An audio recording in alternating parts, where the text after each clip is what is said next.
It has stood the test of time. God's book, the Bible, still relevant in today's complex world. It is written, sharing messages of hope around the world.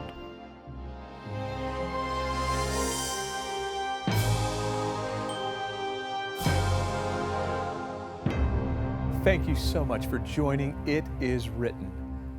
You know, I'm sure you've been intrigued by the title of the program today, The Number One Problem in the World. And we'll get to that in just a moment. But I want to introduce to you a guest that ought to be familiar to you, and that is Dr. Neil Nedley.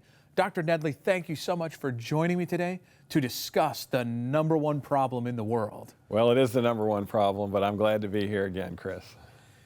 And for those of you who have forgotten, Dr. Nedley is a physician of 27 years in internal medicine with a specialty in mental disorders and the hard-to-diagnose patient. Dr. Nedley is the president of Weimar Institute. And Dr. Nedley, you still treat patients. In fact, you treat thousands of patients, help them overcome mental disorders, depression, anxiety. But as the president of Weimar Institute, what is Weimar Institute all about? Weimar Institute's motto is healing a hurting world, physically, mentally, spiritually, socially. And it has a higher education institution. That's what we primarily are. We have a college, but we also have a health center, the New Start Center. Our students learn there, but patients come from all over the world to reverse their diabetes, their heart disease, even cancers can be treated there. And then we also have our depression and anxiety recovery program that's also housed on the campus. You know, that means It Is Written and Weimar are really kindred spirits because our message is we want to bring hope and wholeness to people. Yes. And Dr. Nedley, if someone wanted to learn more about Weimar Institute, the lifestyle program New Start, or the depression recovery program, where might they find more information about that? Newstart.com. We'll tell them about the lifestyle program for the physical diseases. The mental, depression or anxiety, is simply depressionthewayout.com. And then for Weimar Institute, if they want to learn more about the educational institution? Weimar.edu. And Weimar is spelled? W-E-I-M-A-R. Excellent. So Dr. Nedley, I'm sure the people are intrigued, wondering, the number one problem in the world today. Now, before we get there, who's the most quoted researcher in the world today, right now? William Baumeister. William Baumeister. And why is he being quoted so much? Because he has done research on willpower and self-control. Willpower and self-control. Okay, so what is the leading cause of death today around the world? Lack of self-control. Lack of wait 1 second here. Lack of self-control. Yes. Okay, now I've heard the number one cause for death is heart disease, cancer, these kinds of things.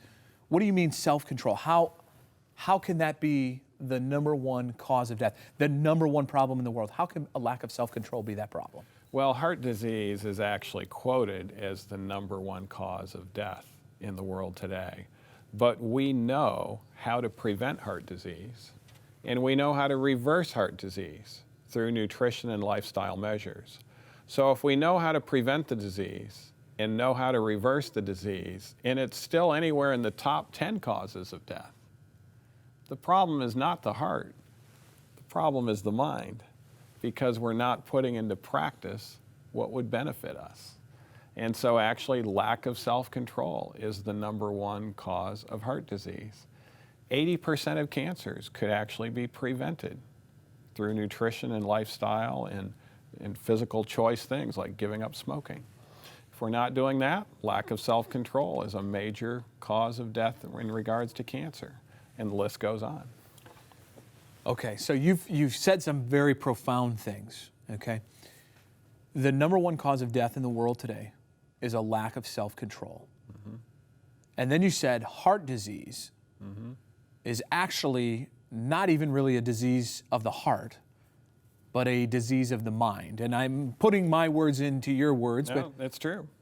It's true. When we know what to do about heart disease and we're not doing it, it's a disease of the mind then. Okay, now this program is not about necessarily nutrition, but just so we understand, you've done extensive research on this. You've written a book, Proof Positive, which is a guide to how to live life and avoid heart disease and cancer and some of these things. But maybe in brief summary, you say, in heart disease, we know what to do to prevent heart disease. What do we know what to do?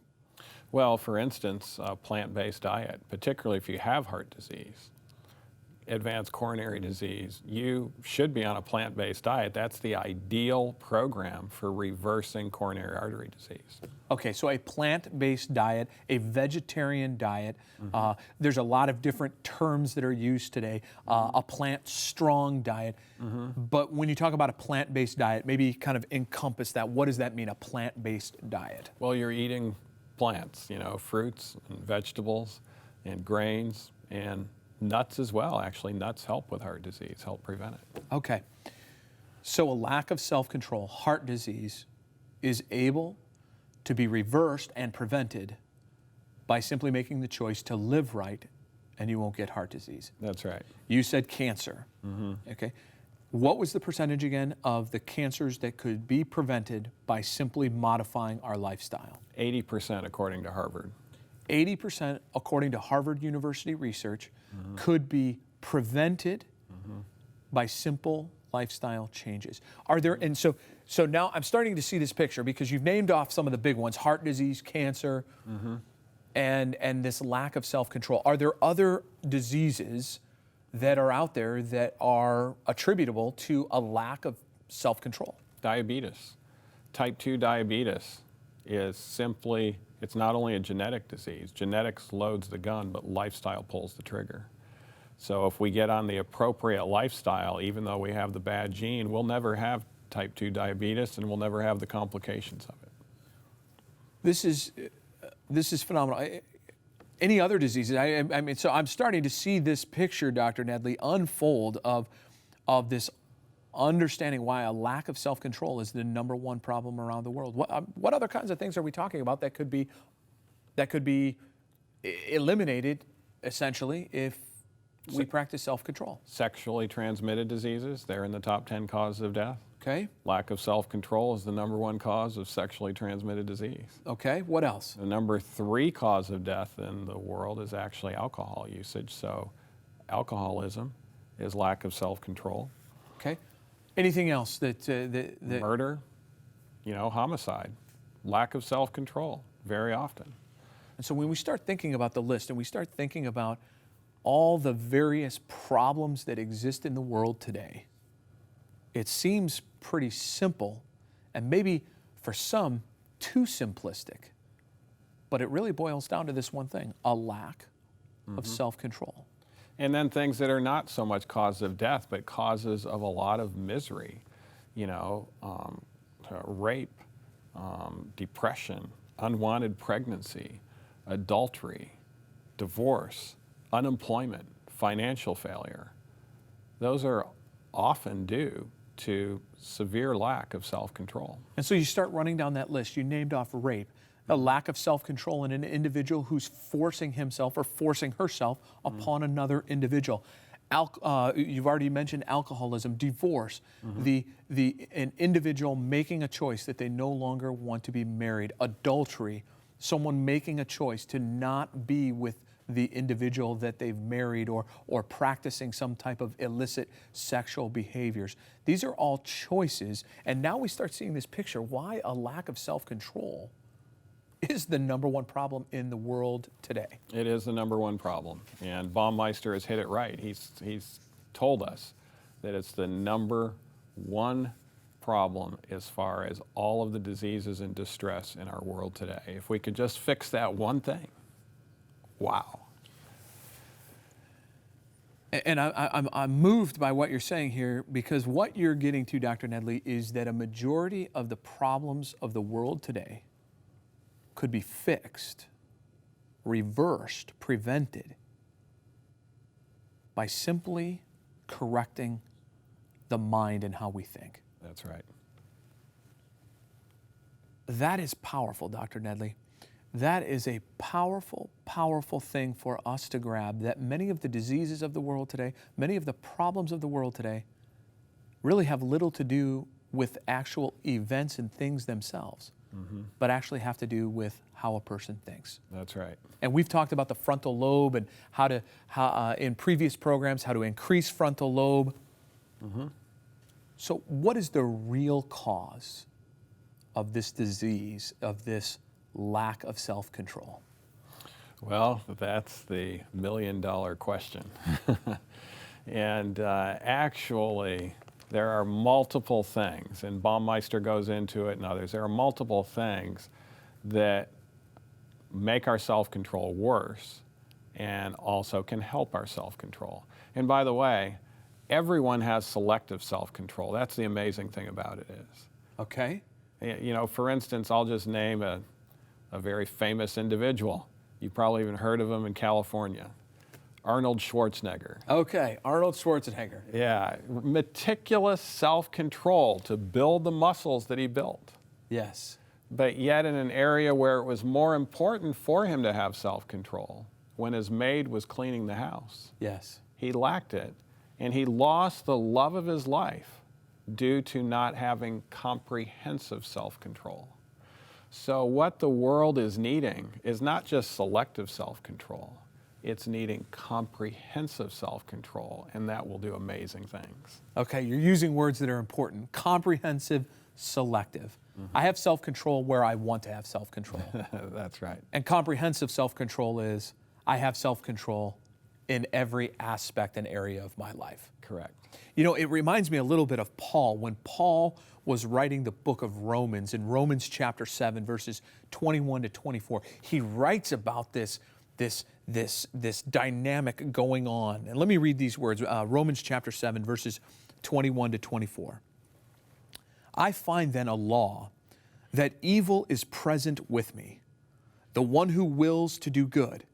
For I delight in the law of God according to the inward man. But I see another law in my members, warring against the law of my mind and bringing me into captivity to the law of sin which is in my members. O wretched man that I am, who will deliver me from this body of death? And so Paul is talking about this wrestling, and in the previous verses he talks about how he doesn't do what he wants to do, and he does do what he doesn't want to do. And it's this self-control which is a major component of Christianity. And he calls himself wretched. Now, Dr. Nedley, what does it mean to be wretched? Well, it's mentioned one other time in the Bible, and it's to the last church, that you think you're in good shape, but you don't know that you're wretched, miserable, poor, blind, and naked. Okay, and then when you talk about this last church, you're talking about the last church of the 7 churches of the book of Revelation. The church of Laodicea is called wretched. And when we understand that word, to be wretched means Lack of self-control. a lack of self-control. So what is it then to have self-control? What's a word that might summarize what it means to have self-control? Well, to have self-control, the way to get to self-control Yes. is through self-sacrifice. Okay. And it's actually a self-sacrificing love that will bring about comprehensive self-control. That's not a love that we can manufacture. It's not romantic love. It's not even brotherly love. It's not erotic love, as good as those loves might be in the appropriate time and place. This is a love that humanity totally lacks. And it comes from the divine grace and abundant love of God coming into our heart in response to our willingness to give up all on the altar of sacrifice laid. Okay, well, you've laid out a lot of heavy material there, and we're going to come back to this. But you have emphasized an important point. We're going to have a little discussion here about self-control and whether self-control is good or bad, and some studies that have been done on it. But you have emphasized the point that we cannot have self-control without self-sacrificing love. And the only place that we can get that self-sacrificing love is from outside of ourselves. We can't do it alone. This is not a tighten up the bootstraps and move forward. This is a spiritual war that's going on between making decisions for right and making decisions for wrong. Okay, so, and we've talked about temperance before and self-control. How does temperance play into self-control? Temperance is moderation in the things that are healthy and abstinence from the things that are unhealthy. Okay, and so when we have self-control, we will be a temperate individual, and that is a word that, as I understand, is actually making a comeback. It's not been a word that we've used for a long time, but it's making a comeback in the literature. More and more has been written about it, and a self-controlled individual is going to be a temperate individual. Correct. Meaning that they abstain from the things that are harmful, and they are moderate in the things that are good. Exactly. And so if we put this, and we kind of boil this down very, very simply, okay? Garbanzo beans. Are garbanzo beans good for you? Absolutely. They're very good for you. Yes. But do you want to eat 2 or 3 or 4 pounds of garbanzo beans in one sitting? No. No, it's not going to be good for you then. So although garbanzo beans are filled, and you probably could tell me all the nutrients that are in a garbanzo bean, maybe name just a couple of them. Folate is one of the good ones, vitamin B9. Okay, so folate, B9, we need those things to survive. But if I eat 4 pounds of garbanzo beans, that is not going to be helpful to me. Correct. Okay. Now, we also know, I mean, in as much as we'd hate to admit it, we know that a Snickers bar is probably not real healthy for us. That's right. And so we should probably abstain from eating too many Snickers bars. Yeah, particularly if you have type 2 diabetes. Okay. Or even type 1. So we've kind of made this very, very practical. How can I tell if I have good self-control? Well, there's actually tests Okay. that are done on it. And that's how, in order to study anything like it, like Baumeister does, you have to measure it. And so he measures it through a test. Getting up in the morning is hard for me. If you state that, that's low self-control. I eat healthy foods, that's high self-control. I blurt out whatever is on my mind, that's low self-control. I don't keep secrets well, that's low self-control. I work effectively towards long-term goals, that's high self-control. So those are a part of the questions.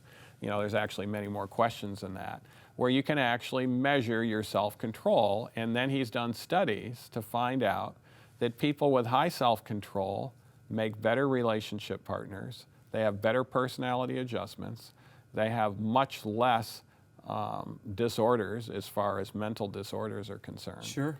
They actually spend money rightly, they save well, they actually have better academic performance, they actually take more responsibility when they do mess up instead of denial and shame and defensiveness.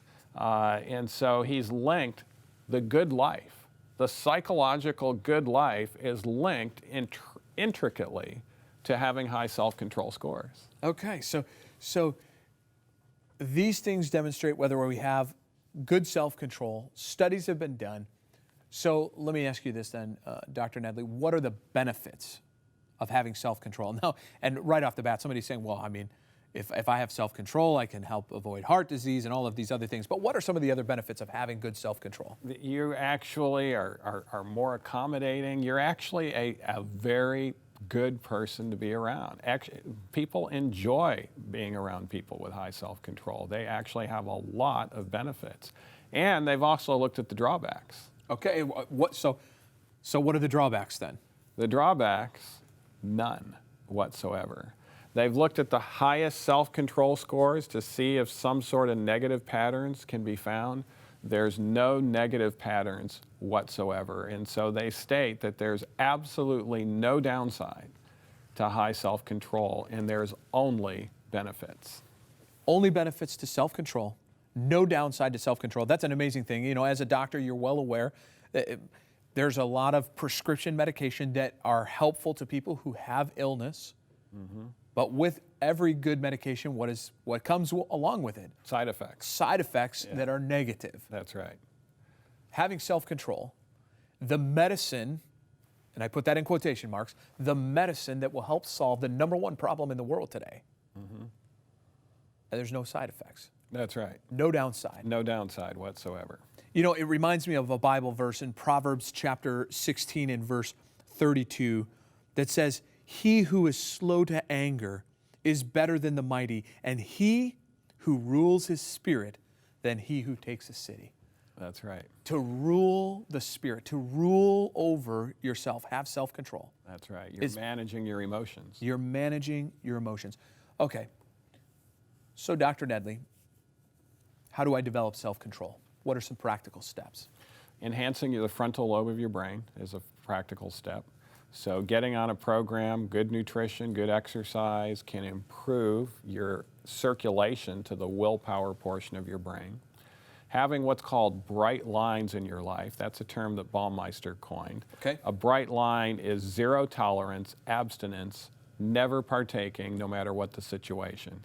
And he says if it comes from a commandment of God, it's an especially bright line. So, you know, the 10 Commandments would be bright lines that actually enhance self-control. He's even done a study on atheists after they quote the 10 Commandments and their self-control goes up. And so he's very much into bright lines. Actually having worthy goals helps towards self-control.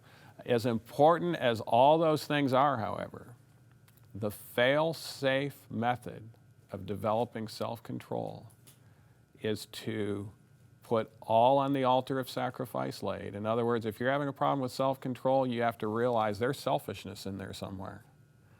And so be willing to self-sacrifice. That opens your heart and mind up to a power that's outside of you, the love of God.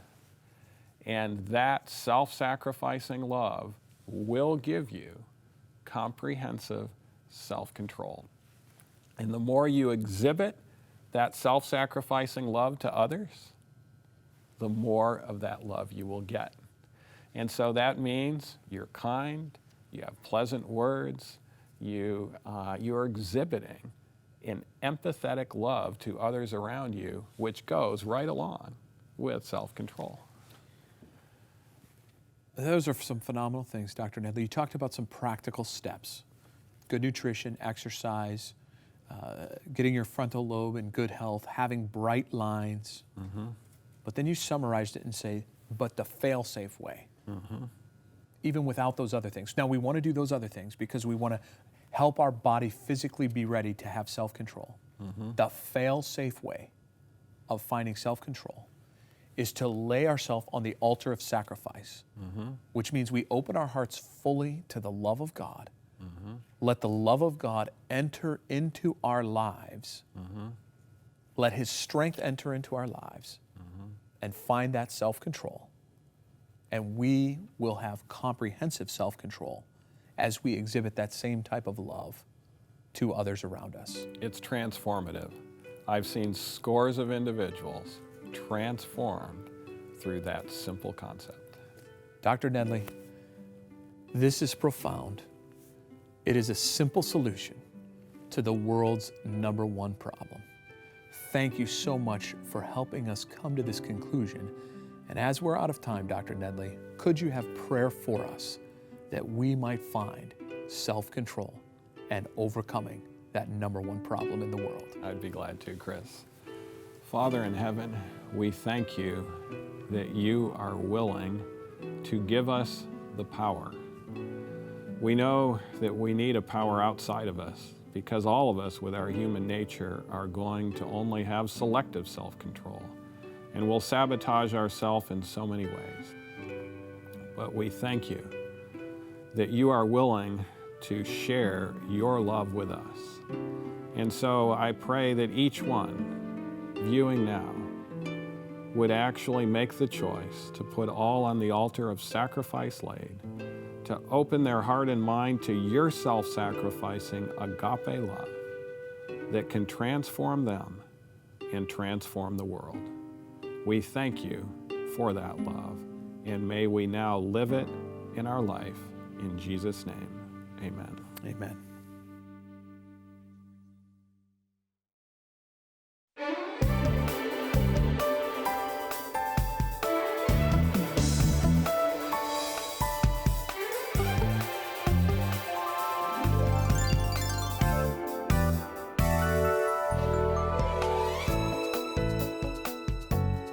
Hi everyone.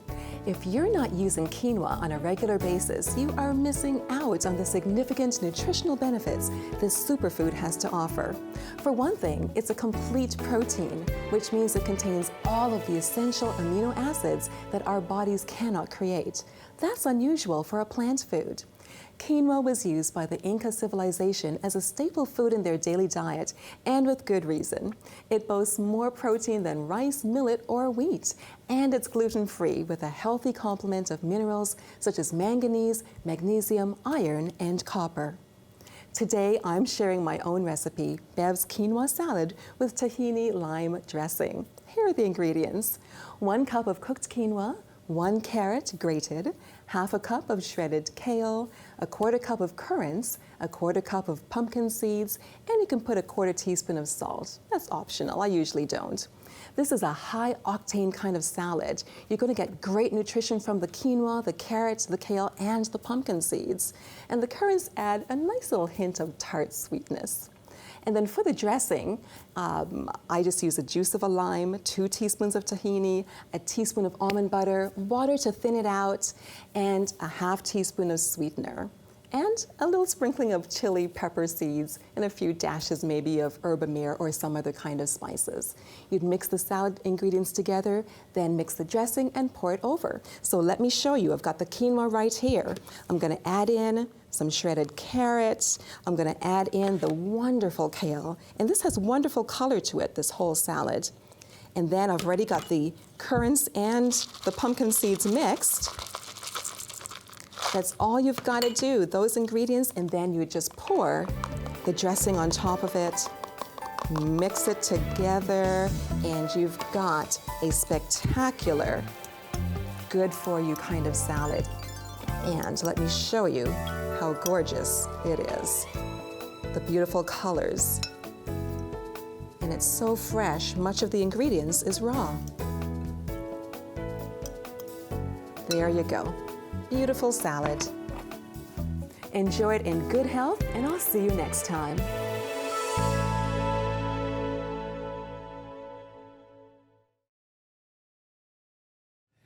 Thank you, Dr. Nedley, so much for joining us today. It's been great being here. And thank you for watching.